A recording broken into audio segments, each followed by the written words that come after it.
मेरा नाम ज्योति है। मैं गाज़ियाबाद के एक गरीब परिवार की बेटी हूँ। मैं और मेरा परिवार गाज़ियाबाद के एक मोहल्ले में रहता है। हम 2 भाई बहन थे। हमारे माता पिता के मरने के बाद हम दोनों भाई बहन अकेले रह गए थे। मेरे भाई का नाम सोनू था। बचपन में ही मेरे माता पिता का देहांत हो गया था। एक हादसे ने उन दोनों की जान ले ली थी। उस समय मेरी उम्र 14 साल थी और मेरे भाई की उम्र 8 साल थी।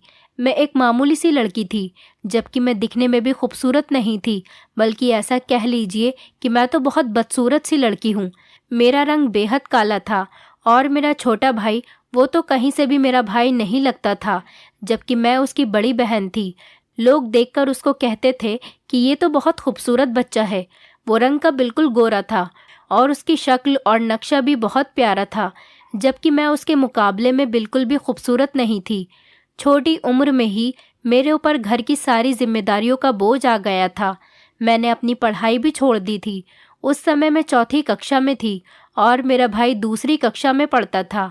हम दोनों भाई बहन एक साथ ही स्कूल जाते थे। स्कूल में या आस पड़ोस के बच्चे मुझे बदसूरत कहकर पुकारते थे, क्योंकि मेरा रंग काला था और मेरे मुकाबले में मेरा छोटा भाई बहुत खूबसूरत था। जिस समय मेरी माँ जिंदा थी, वो मुझसे बहुत प्यार करती थी, लेकिन वो मेरे छोटे भाई से प्यार नहीं करती थी। और मैं यही सोचती रहती थी कि शायद मेरी माँ इसीलिए उसके सामने मुझसे ज़्यादा प्यार करती है, ताकि मेरे बदसूरत होने की वजह से मैं बुरा ना मान सकूं, और मैं ये ना सोचूं कि लोगों की तरह मेरी माँ भी मुझे मेरे रंग की वजह से प्यार नहीं करती। मेरी माँ ही थी जो मुझसे बहुत प्यार करती थी। उन्होंने मुझे मेरे छोटे भाई से ज़्यादा मुझे प्यार दिया, जबकि बेटे तो माँओं के बहुत लाडले होते हैं। और मेरे पिता हम दोनों भाई बहन को बहुत ज़्यादा प्यार किया करते थे। माता पिता के सामने मेरी ज़िंदगी बहुत अच्छी गुजर रही थी, लेकिन माँ की एक बात मुझे बहुत अजीब लगती थी। मेरी माँ का व्यवहार हमेशा मेरे साथ तो बहुत अच्छा रहता था, लेकिन मेरे छोटे भाई के साथ बहुत बुरा रहता था। वो उससे प्यार नहीं करती थी और ना ही कभी उससे ज़्यादा बातचीत किया करती थी। मैं अपने छोटे भाई से बहुत प्यार करती थी, इसलिए मैं और पिताजी कभी भी उसको निराश नहीं होने देते थे। और अगर मैं अपने छोटे भाई के लिए कोई चीज़ लाया भी करती थी, तो मेरी माँ मुझे मना कर दिया करती थी। कहती थी कि तुम्हारे पिता उसके लिए हर चीज़ लेकर आते हैं, तो फिर तुम्हें उसके लिए कोई भी चीज़ लाने की कोई ज़रूरत नहीं। और अगर मैं अपने छोटे भाई की कोई चीज़ भी इस्तेमाल कर लिया करती थी, तो भी मेरी माँ मुझे मना कर दिया करती थी। कहती थी कि इसकी कोई भी चीज़ इस्तेमाल मत किया करो। यहाँ तक कि माँ मुझे उसके कमरे में भी ज़्यादा नहीं जाने देती थी। माँ की ये बात मुझे कभी समझ नहीं आई थी कि आखिर वो उसके साथ ऐसा क्यों करती है, और उनके चेहरे पर एक अजीब सी बेचैनी मुझे नज़र आती थी। मगर मैं उनकी इस बात को हमेशा ही नज़रअंदाज कर दिया करती थी। यही सोचती थी कि शायद वो मेरे सामने ऐसा सब कुछ करती है, जबकि मेरा छोटा भाई तो कभी भी माँ से कोई चीज़ मांगता भी नहीं था और ना ही कभी उनसे बदतमीज़ी करता था, बल्कि वो तो उन्हें हमेशा माँ कहकर उनके आगे पीछे घूमता रहता था।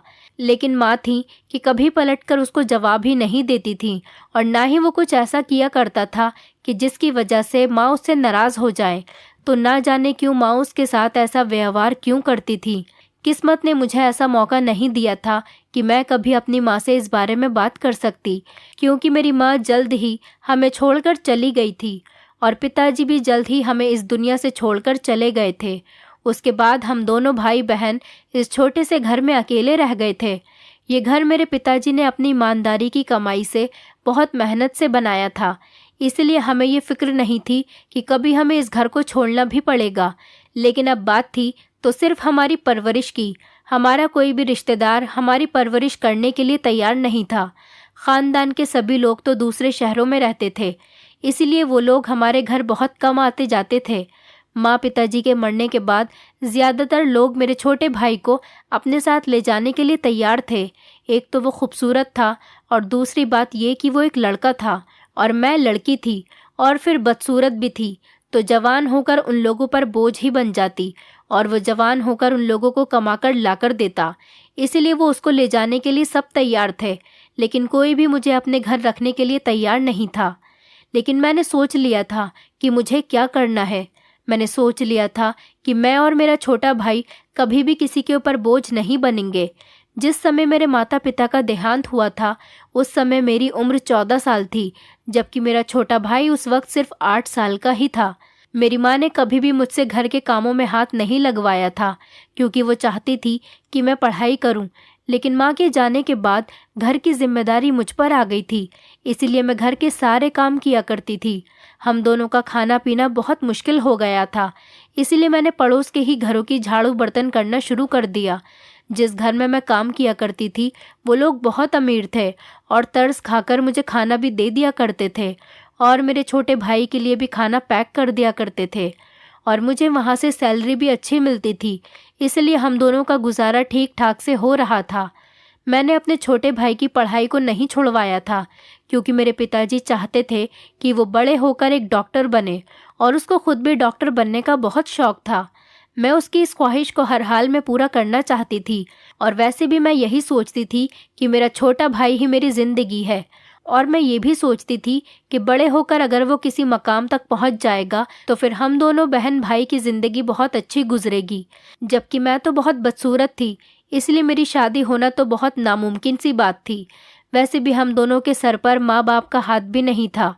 माता पिता के चले जाने के बाद मैंने अपने छोटे भाई के अच्छे फ्यूचर को ही अपनी ज़िंदगी का सबसे बड़ा मकसद बना लिया था। मैं उसकी हर ख्वाहिश को पूरा करने की कोशिश करती थी। मैं उसके लिए वो सब कुछ करना चाहती थी जो मेरे पिता जीते जी उसके लिए करना चाहते थे। मैं तो पढ़ लिख नहीं सकी थी, लेकिन मैं चाहती थी कि मेरा भाई पढ़ लिख कर कामयाब बन जाए। मुझे तो हालात ने पढ़ने नहीं दिया था, लेकिन मैं यही चाहती थी कि मेरा भाई अनपढ़ ना रहे। लेकिन हाँ, मैं 4th क्लास तक पढ़ी थी, तो थोड़ा बहुत पढ़ना लिखना जानती थी। इसलिए मैंने अपने भाई को डॉक्टर बनाने के लिए बहुत कोशिश की थी और लोगों के घर घर जाकर काम किया करती थी। एक दिन में 2 घर जाकर काम किया करती थी, और मेरा पूरा दिन काम करते करते ही गुजर जाता था। अपने छोटे भाई की खातिर शायद ही ऐसा कोई काम होगा जिसको मैंने नहीं किया होगा। पैसे कमाने के लिए मैंने बहुत धक्के खाए थे और लोगों की बहुत सारी बातें भी सुना करती थी। कुछ लोग तो मेरा चेहरा देखते ही मुझे घर में काम देने से इनकार कर दिया करते थे, क्योंकि मैं बदसूरत थी। इसीलिए मैं समझती थी कि अगर मेरी जगह कोई खूबसूरत लड़की होती तो वो उसे इतना सब कुछ नहीं सहना पड़ता। शायद लोग उसकी खूबसूरती की वजह से उसे घर में जल्दी काम के लिए रख लिया करते, लेकिन सिर्फ मेरी बदसूरती की वजह से ही लोग मुझे अपने घर में काम पर नहीं रखा करते थे। कि मैं दिखने में खूबसूरत नहीं हूँ, मगर मैंने कभी हिम्मत नहीं हारी थी और अपनी कोशिश जारी रखी थी। आखिरकार मुझे एक बहुत बड़े घर में नौकरानी के तौर पर रख लिया गया था। फिर इसी तरह से करते करते मैंने 1-2 घरों में और काम करना शुरू कर दिया था। मैंने यही सोचा था कि अपने छोटे भाई को डॉक्टर बनाने के लिए अगर मुझे ये घर भी बेचना पड़ा तो मैं इसे बेच दूंगी, लेकिन किसी भी तरह से मैं अपने भाई को कामयाब डॉक्टर ज़रूर बनाऊंगी। जिंदगी इसी तरह से गुजर रही थी। मेरे भाई ने अपने स्कूल की पढ़ाई पूरी कर ली थी। मैं हर महीने उसके स्कूल की फीस से अलग कुछ और पैसे जोड़ लिया करती थी, ताकि अगर मैं उसका किसी कॉलेज में एडमिशन कराऊं तो मुझे उसके एडमिशन के लिए कोई परेशानी ना झेलनी पड़े। इसी तरह पैसे जोड़ जोड़ कर मैंने अपने भाई का बहुत अच्छे कॉलेज में एडमिशन करवा दिया। मैं जिस घर में काम किया करती थी वो लोग मेरी सैलरी को टाइम टू टाइम बढ़ा दिया करते थे, मेरी मेहनत और लगन को देखकर। इसी तरह से मैंने अनपढ़ और बदसूरत होने के साथ साथ बहुत सारे पैसे कमा लिए थे और अपने भाई को काबिल डॉक्टर बनाने में कामयाब हो गई थी। मेरे भाई को डॉक्टर की डिग्री मिल गई थी और मैं इस बात पर बहुत ज़्यादा खुश थी। मैंने जो भी सोचा था और पिताजी की जो ख्वाहिश थी उसको भी मैंने पूरा कर दिया था। मेरा भाई भी बेहद खुश था, क्योंकि उसकी भी बचपन की ख्वाहिश पूरी हो गई थी। अपनी डॉक्टरी की पढ़ाई पूरी करने के बाद मेरे भाई ने नौकरी के लिए अप्लाई कर दिया था। वो मुझसे कहता था, दीदी आपको अब काम करने की कोई ज़रूरत नहीं, अब मैं घर पर रहकर आराम करूं और वो घर का सारा खर्च उठा लिया करेगा। मुझे बहुत खुशी हुई थी कि मेरे भाई को जिम्मेदारी का एहसास था, लेकिन मैं कभी भी घर की सारी जिम्मेदारियों का बोझ उस अकेले पर नहीं डालना चाहती थी, क्योंकि अब मैं उसकी ख्वाहिश को पूरा कर चुकी थी। तो अब मैं चाहती थी कि कोई अच्छी सी लड़की देखकर उसकी शादी कर दूं। मैं नहीं चाहती थी कि किसी परेशानी की वजह से आगे चलकर उसकी आने वाली ज़िंदगी में रुकावट आए, क्योंकि जैसे मैंने अपनी ज़िंदगी बर्बाद कर ली थी, मैं नहीं चाहती थी कि वो भी मेरी तरह कुंवारा रहकर अपनी पूरी ज़िंदगी अकेले गुजारे। मैं नहीं चाहती थी कि जो खुशियाँ मुझे नहीं मिली मेरे भाई को भी न मिल सके। इसीलिए मैं चाहती थी कि अपने छोटे भाई की जल्द से जल्द शादी कर दूं, लेकिन उसने मुझे बहुत मजबूर कर दिया था और इसीलिए उसकी बात को मानते हुए मैंने अब लोगों के घरों में काम करना छोड़ दिया था और घर पर रहकर आराम करती थी। मेरे भाई को बहुत अच्छी और बहुत बड़े अस्पताल में नौकरी मिल गई थी। वो अस्पताल शहर का सबसे अच्छा और सबसे महंगा और सबसे बड़ा अस्पताल था। मेरे भाई ने बहुत अच्छे कॉलेज से पढ़ाई की थी, इसीलिए अस्पताल वालों ने उसे नौकरी दे दी थी और मेरे भाई की सैलरी भी अच्छी थी। मेरे भाई ने अपनी जॉब पर जाना शुरू कर दिया था और देखते ही देखते हमारे घर में पैसों की कोई कमी नहीं बची थी। धीरे धीरे हमारे हालात भी बदलते चले जा रहे थे। मेरा भाई इतना पैसा कमा कर लाता था कि मैं उसको देखकर हैरान रह गई थी कि आखिर इतना पैसा वो कहाँ से लेकर आता था। लेकिन उसकी सैलरी के बारे में मैं जानती थी। उसकी सैलरी ज़्यादा थी, लेकिन इतनी ज़्यादा भी नहीं थी कि उसके पास इतना बहुत सारा पैसा होता। उसने अपने लिए एक बाइक, आईफोन, घर में हर तरह के आराम की चीज़ें, बल्कि अब तो वो ये भी चाहता था कि वो अपना एक अलग मकान बना ले।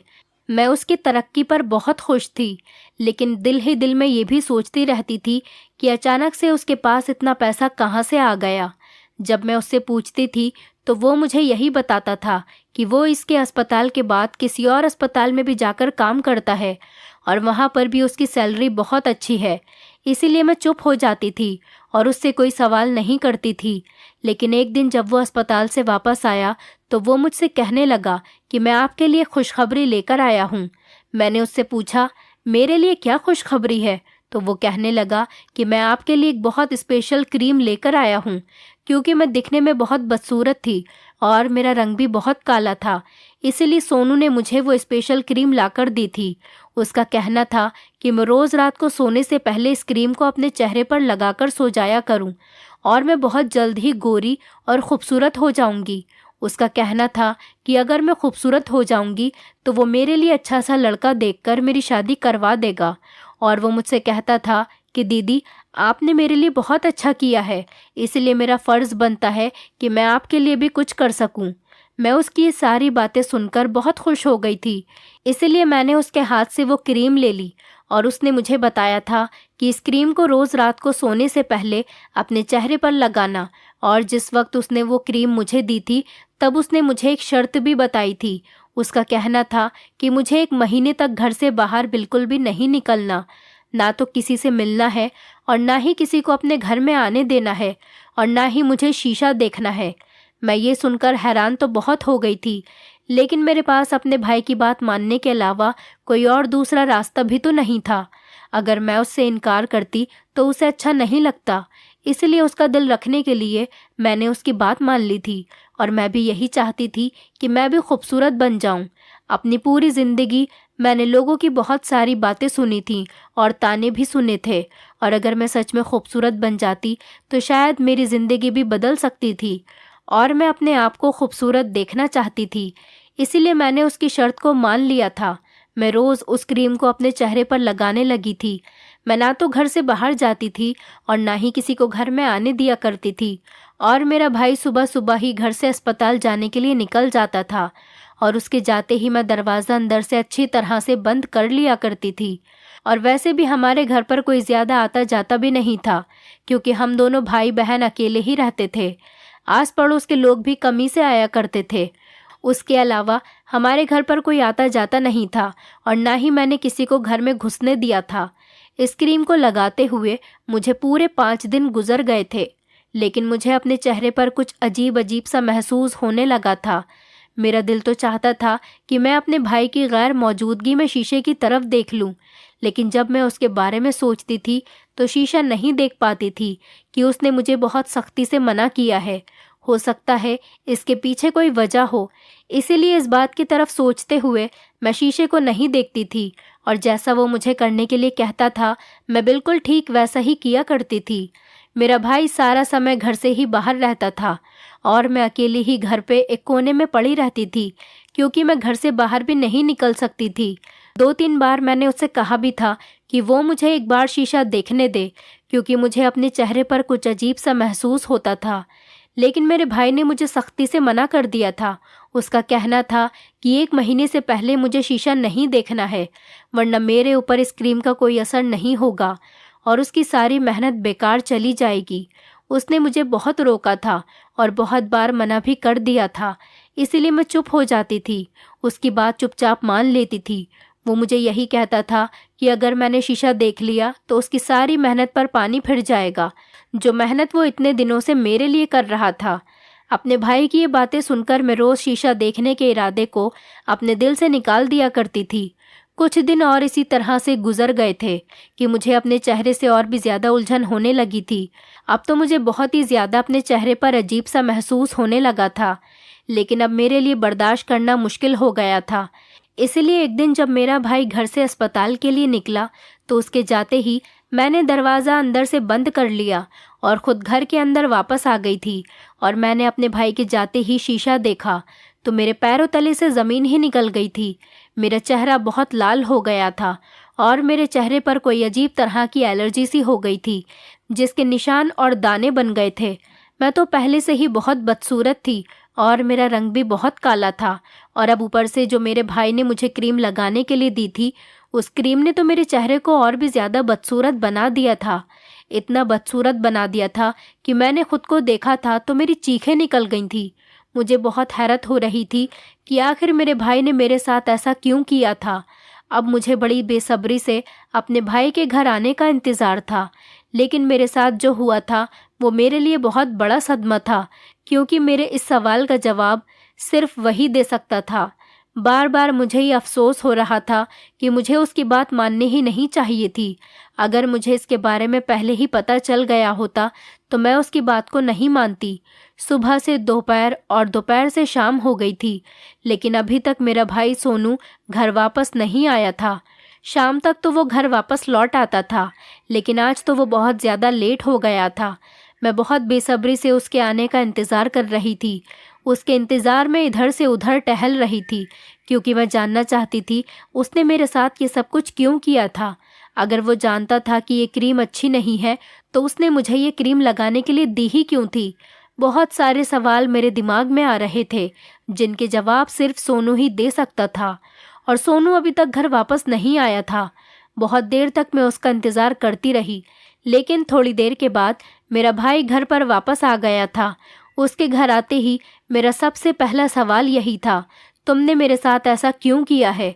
वो इस बात पर हैरान रह गया था, और उसने मुझे मना किया था कि मैं 1 महीने से पहले शीशा नहीं देखूं और न ही घर से बाहर जाऊं, लेकिन मैंने उसकी सारी बातों को नज़रअंदाज कर दिया था और उससे ये कहने लगी कि तुमने मेरा भाई होकर मेरे साथ ये सब कुछ क्यों किया, जबकि मैंने तो बचपन से ही तुम्हारे साथ इतना सब कुछ किया है। मैंने तुम्हें डॉक्टर बनाने के लिए क्या कुछ नहीं किया था, और अब जब तुम किसी काबिल बन गए हो तो मेरी बदसूरती का मजाक बना रहे हो। मेरा भाई सारी बातें खामोशी से सुन रहा था, और उसका कहना था कि मैं आपकी बदसूरती का मजाक नहीं बना रहा था, बल्कि मैंने तो अपने साथ काम करने वाले एक डॉक्टर के साथ मिलकर ये क्रीम तैयार की थी। और कहने लगा कि इससे पहले भी मैं बहुत सारी दवाइयाँ और क्रीम तैयार कर चुका हूँ, और इससे लोगों को फ़ायदा भी बहुत हुआ है, और अब मैंने ये क्रीम तैयार की है, इसको जो भी लगाएगा वो गोरा हो जाएगा। लेकिन सबसे पहले मुझे इस क्रीम को आजमाने के लिए किसी इंसान की ज़रूरत थी। आखिर किस पर ये क्रीम आजमाई जाती, ताकि हमें पता चल सके कि ये क्रीम हमने सही बनाई थी या फिर इसमें कोई परेशानी तो नहीं आ रही। सोनू ने बताया कि मेरे चेहरे को देखकर उसको अंदाज़ा हो गया था कि जो क्रीम उन्होंने बनाई है वो इस काबिल नहीं है कि लोगों को गोरा कर दिया जाए। और उसके बाद उसने मेरा हाथ पकड़ा और मुझे घसीटते हुए कमरे में लेकर चला गया, और कमरे में ले जाने के बाद मुझसे कहने लगा, आज के बाद तुम इसी कमरे में बंद रहोगी और घर से बाहर अपना एक कदम भी नहीं निकालोगी। उसने बताया कि जो वो रोज़ ढेर सारे पैसे लेकर घर आता था, और मैं उससे पूछा करती थी कि तुम्हारे पास इतना सारा पैसा कहाँ से आता है, तो उसकी वजह यह है कि वो पैसा इसी वजह से आ रहा था कि अस्पताल के ही एक डॉक्टर के साथ मिलकर मैं ऐसी दवाइयाँ और क्रीम को बनाता था और लोगों को बेच दिया करता था, और तुमसे पहले मैं किसी और पर एक्सपेरिमेंट किया करता था। लेकिन अब मुझे एक ऐसा इंसान मिल गया है जिस पर मैं अपनी बनाई हुई चीज़ों का एक्सपेरिमेंट कर सकता हूँ। ये सुनकर मुझे बहुत हैरानी हुई थी और मेरी आंखों में आंसू आ गए थे, और उसने मुझे बताया कि अब वो जो भी दवाइयाँ बनाया करेगा मुझ पर ही उसका एक्सपेरिमेंट किया करेगा, और अगर वो एक्सपेरिमेंट मुझ पर कामयाब हो जाया करेगा तो वो आगे उस दवाई को बेचकर पैसा कमाया करेगा। वैसे भी उसका कहना था कि उसे आगे मेरी कोई ज़रूरत नहीं है, और मैंने सोचा कि अगर मैं ऐसी शक्ल के साथ कहीं जाऊंगी तो लोग मुझसे डर जाएंगे। ऐसे हालात में अगर मैं उसके काम ही आ जाऊं तो मेरे लिए यही बेहतर होगा। वो जिस मकाम पर पहुंचना चाहता था पहुंच चुका था, और इसीलिए मैं घर में पड़े किसी फालतू के सामान की बराबर थी। और उसके बाद उसने मुझे अपने एक्सपेरिमेंट के लिए इस्तेमाल करना शुरू कर दिया था। मुझे हैरत तो इस बात से हो रही थी कि मेरे अपने सगे भाई ने मेरे साथ ऐसा किया था। ऐसा तो मैंने कभी सपने में भी नहीं सोचा था। मैंने अपनी पूरी ज़िंदगी उसके फ्यूचर के लिए बर्बाद कर दी थी, और अब जब वो किसी काबिल बन गया था तो मेरे साथ ये सब कुछ कर रहा था। मैं उस कमरे में बैठकर रोती रहती थी और सारा सारा दिन कमरे में बंद रहती थी। फिर एक दिन ऐसा हुआ कि मेरा भाई कमरे का दरवाज़ा बंद करना ही भूल गया था, और मैं उस कमरे से बाहर निकली। मुझे अपनी माँ की बहुत याद आ रही थी। जब मैं माँ के कमरे में गई और मैंने उनकी अलमारी खोली तो मुझे उसके अंदर एक बॉक्स रखा हुआ मिला था। उस बॉक्स पर कभी मेरी नज़र ही नहीं पड़ी थी। मैंने उस बॉक्स को खोला तो उसमें बहुत सारी तस्वीरें थी और एक डायरी भी रखी थी। मैंने उस डायरी को खोला तो उसमें लिखा हुआ था कि सोनू मेरा सगा भाई नहीं है। ये पढ़कर तो मैं हैरान रह गई थी कि अगर सोनू मेरा सगा भाई नहीं है तो फिर कौन है। मैंने आगे पढ़ा तो उसमें लिखा हुआ था कि वो मेरे पिता की दूसरी पत्नी का बेटा है, इसलिए मेरी माँ उससे ज़्यादा प्यार नहीं करती थी, और इसीलिए वो शक्ल से खूबसूरत भी था, क्योंकि मेरी माँ की जो सौतन थी वो भी बहुत खूबसूरत थी, और मेरी माँ तो सिर्फ मामूली सी शक्ल व सूरत की थी। इसलिए मैं अपनी माँ पर गई थी और वो अपनी माँ पर गया था। उस डायरी में ये भी लिखा हुआ था कि उस औरत के खूबसूरत होने की वजह से ही मेरे पिता ने उस औरत से दूसरी शादी की थी। इसीलिए मेरी माँ नहीं चाहती थी कि मैं उससे ज़्यादा बातचीत किया करूं, और उसके लिए मुझे कुछ भी करने को मना किया करती थी, क्योंकि वो अपनी माँ पर ही गया था। कभी भी इंसान की फितरत नहीं बदलती है। माँ का कहना था कि सोनू की माँ ने भी मेरी माँ को धोखा दिया था, क्योंकि मेरे पिता की जो दूसरी पत्नी थी वो कोई और नहीं बल्कि मेरी माँ की दोस्त की बहन थी। मेरे पिता भी देखने में बहुत अच्छे थे। जब से मेरी माँ की शादी हुई थी तभी से वो मेरे पिता को बहुत पसंद करती थी। इसीलिए उन्होंने चोरी चुपके मेरे पिता से अफेयर चला लिया था, और उन्होंने अपनी बहन के दोस्त को इतना बड़ा धोखा दिया था कि उसके पति को अपने प्यार के जाल में फंसाकर उनसे शादी कर ली थी और हमारे घर में आ गई थी। और फिर शादी के कुछ ही दिनों बाद सोनू पैदा हुआ था, और सोनू को जन्म देने के बाद वो इस दुनिया से चली गई थी। मेरे पिता चाहते थे कि इस बच्चे की बहुत अच्छी परवरिश हो, इसीलिए उन्होंने सोनू को लाकर मेरी माँ की गोद में डाल दिया था। मेरी माँ ने सोनू की परवरिश की थी, लेकिन उनके दिल में यही रहता था कि वो उनकी सौतन का बेटा है, और वो भी ऐसी सौतन जिसने धोखा देकर उनके पति से शादी की थी, जो कि कोई और नहीं बल्कि उनके दोस्त की बहन थी। इसीलिए माँ मुझे मेरे छोटे भाई से दूर रखती थी, और आज मुझे माँ के सोनू के साथ व्यवहार करने की वजह के बारे में भी पता चल गया था। वैसे भी जैसी माँ होती है ऐसे ही बच्चे भी होते हैं। उसकी माँ ने मेरी माँ को धोखा दिया था, और सोनू जिसको मैंने अपना सगा भाई समझकर पाला था और उसकी हर ख्वाहिश को पूरा किया था, उसने आज मुझे धोखा दे दिया था और मुझे इस घर में कैद कर दिया था सिर्फ अपने एक्सपेरिमेंट के लिए। उसने मुझे इस घर में कैदी बनाकर रख लिया था, लेकिन मैं इस घर में अब नहीं रहना चाहती थी। मैंने सोच लिया था कि अब मैं इस घर से भाग जाऊंगी। मुझे एक यही रास्ता नज़र आ रहा था घर से भाग जाने का, क्योंकि उस समय मेरा भाई घर पर मौजूद नहीं था, और मैं यही सोचकर डर रही थी कि न जाने अगर अब मैं यहाँ पर और रुक गई तो वो मेरे साथ क्या क्या करेगा। मेरे चेहरे को तो वो पूरी तरह से ख़राब कर चुका था। अब ना जाने आगे वो मेरे साथ और क्या करता, इसके बारे में मुझे नहीं पता था। इसलिए जितनी जल्दी हो सकता था मुझे यहाँ से निकलना था। मैंने घर से निकलने की बहुत कोशिश की थी, और आखिरकार मैं घर से निकलने में कामयाब हो गई थी, और मैं घर से बाहर भी आ गई थी। उसके बाद मैं पुलिस स्टेशन की तरफ चली गई, और मैं पुलिस को ये सब बातें बताना चाहती थी। पुलिस स्टेशन पहुंचते ही मैंने पुलिस को सारी बातें बता दी थी, और जो क्रीम मैं लगा रही थी वो क्रीम भी मैं अपने साथ पुलिस को देने सबूत के तौर पर लेकर आ गई थी। मैं नहीं चाहती थी कि अब सोनू मेरे अलावा किसी और के साथ भी ये सब कुछ करे, और मैंने ये सारी हकीकत पुलिस को बता दी थी। मैंने पुलिस को वो क्रीम और जो मेरे साथ हुआ था ये सब कुछ बता दिया था। पुलिस का कहना था कि आपको फिक्र करने की कोई ज़रूरत नहीं, हम जल्द ही उस लड़के को गिरफ्तार कर लेंगे। आपको घबराने की कोई ज़रूरत नहीं, हम सारे मामले को संभाल लेंगे। पुलिस ने जब वो क्रीम जांच के लिए भेजी तो उसकी रिपोर्ट आने के बाद पुलिस ने मेरे भाई को और उसके साथ मिले हुए सारे डॉक्टर्स को भी अरेस्ट कर लिया था। वो दोनों मिलकर बहुत ही खतरनाक जुर्म किया करते थे। यहाँ तक कि वो लोगों के ऑपरेशन के बहाने से उनके बॉडी पार्ट्स निकालकर उन्हें बेच दिया करते थे और उन पर अजीब अजीब तरह के एक्सपेरिमेंट करते थे और ऐसे एक्सपेरिमेंट करते थे कि कोई सोच भी नहीं सकता था। उन्होंने अपने हॉस्पिटल में एक अलग से रूम बनवाया हुआ था।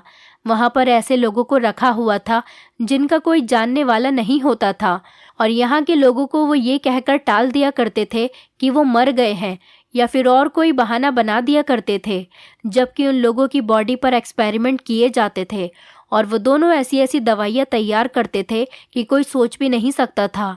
वो दोनों दौलत के लालच में इतना सब कुछ कर रहे थे और इसीलिए इतने बड़े जुर्म को अंजाम दे रहे थे। दौलत के लालच ने उन्हें अंधा बना दिया था। उनकी बहुत सारी दवाइयाँ तो ठीक भी होती थी, जबकि बहुत सारी गलत भी हो जाया करती थी और उनके एक्सपेरिमेंट फेल हो जाते थे, जिनके नुकसान उनको भुगतने पड़ते थे, जिनके ऊपर ये एक्सपेरिमेंट किए जाते थे। और ऐसा ही मेरे भाई ने मेरे साथ भी किया था। मुझे अपने भाई की असलियत समझ आ गई थी। वो कभी भी मुझसे प्यार नहीं करता था, बल्कि उसने तो मुझे अपने मकसद के लिए इस्तेमाल किया था। पुलिस ने उसे और उसके साथ मिले हुए जितने भी डॉक्टर्स थे सबको अरेस्ट कर लिया था और उन सबको जेल हो गई थी और मैं अपने घर वापस आ गई थी। अब मैं अपने इस घर में अकेली रहती हूँ। मुझे अपने भाई की बहुत याद आती थी, लेकिन मैं उससे जेल में मिलने जाना चाहती थी। एक बार मैं उससे मिलने भी चली गई थी तो उसने मुझे देखकर मुझसे माफ़ी मांगी थी और मेरे आगे हाथ जोड़कर खड़ा हो गया था और बस रो रो कर गिड़गिड़ाकर मुझसे यही कह रहा था कि मैं किसी भी तरह से उसे यहाँ से बाहर निकाल दूँ और वो बाहर आकर मेरा सारा नुकसान पूरा कर देगा। लेकिन इस मामले में मैं उसे माफ़ नहीं कर सकती थी। अगर बात सिर्फ मुझ तक की होती तो मैं उसे माफ़ भी कर देती, लेकिन उसने मेरे अलावा भी बहुत सारे लोगों को तकलीफ़ पहुंचाई थी, उनके साथ बहुत बुरा किया था। ऐसे में मैं उसको माफ़ नहीं करना चाहती थी, क्योंकि वो सारे लोग भी उसको माफ़ करने के लिए तैयार नहीं थे। उसे हर हाल में अपनी सज़ा पूरी करनी थी। जिंदगी इसी तरह से गुजर रही थी और फिर एक दिन हमारे पड़ोस में एक किराएदार रहने आ गए थे। उनका एक बेटा था, उसकी उम्र लगभग मेरी उम्र के बराबर ही होगी। एक दिन मेरी तबीयत बहुत ख़राब हो गई थी। मैं घर में अकेली बीमार पड़ी हुई थी। तभी उस लड़के की बहन हमारे घर पर आई और उसे किसी चीज़ की ज़रूरत थी। वो अपनी ज़रूरत के लिए मेरे घर पर आ गई थी, लेकिन जब उसने मेरी तबीयत ख़राब देखी तो वो अपने घर जाकर अपने परिवार वालों को बुलाकर लाई। उसका भाई मुझे रिक्शा में बैठाकर अस्पताल लेकर गया और वहां जाकर उन्होंने मेरा इलाज करवाया। मेरी तबीयत ठीक हो गई थी। डॉक्टर ने बताया कि तुम्हारा 3 महीने का इलाज है और उन्होंने कहा था कि मैं तुम्हारा चेहरा भी ठीक कर दूंगा। उस लड़के ने लगातार डॉक्टर से मेरा इलाज करवाया था। वो हर हफ्ते मुझे खुद ही डॉक्टर के पास लेकर जाता था। उसके परिवार को और उस लड़के को मैं पसंद आ गई थी। उस लड़के का कहना था कि वो मुझे पसंद करता है और उसका परिवार भी। एक दिन उस लड़के की माँ और बहन मेरे घर पर आई और मुझसे कहने लगी कि हमारा बेटा तुमसे शादी करना चाहता है। मैंने उनको अपने बारे में सब कुछ बता दिया था। उन्होंने कहा था कि कोई बात नहीं, मेरे बेटे की उम्र भी बहुत ज़्यादा है, उसकी भी शादी नहीं हो पा रही, इसलिए मैं चाहती हूँ कि तुम दोनों आपस में शादी कर लो और अपनी ज़िंदगी गुजार लो। उन्होंने मुझसे जवाब मांगा था। मैंने अपनी ज़िंदगी के बारे में सोचते हुए उनको हाँ में जवाब दे दिया था। कुछ ही दिनों बाद मेरी शादी उस लड़के से हो गई। अब हम दोनों बहुत खुश रहते हैं। भगवान ने मेरा भी परिवार बना दिया था। मुझे नहीं पता था कि बदसूरत लड़की को भी कोई पसंद कर सकता है, बल्कि मैं तो ये सोचती थी कि मैं अकेले ही अपनी ज़िंदगी को गुजारूंगी। आखिर तकदीर का लिखा कोई नहीं बदल सकता। मेरी किस्मत में मेरे ही जैसा लड़का लिखा हुआ था, जिसने मुझे दुनिया भर की खुशियाँ दी थीं। मुझे तो ऐसा लगता था कि मुझे कोई पसंद नहीं करेगा, लेकिन मैं ये नहीं जानती थी कि एक दिन ऐसा आएगा कि मेरे ही घर के करीब में रहने वाला लड़का मुझे पसंद कर लेगा। मैंने अपनी ज़िंदगी से यही सबक सीखा था कि कभी भी हमें अपने आप से नफ़रत नहीं करनी चाहिए।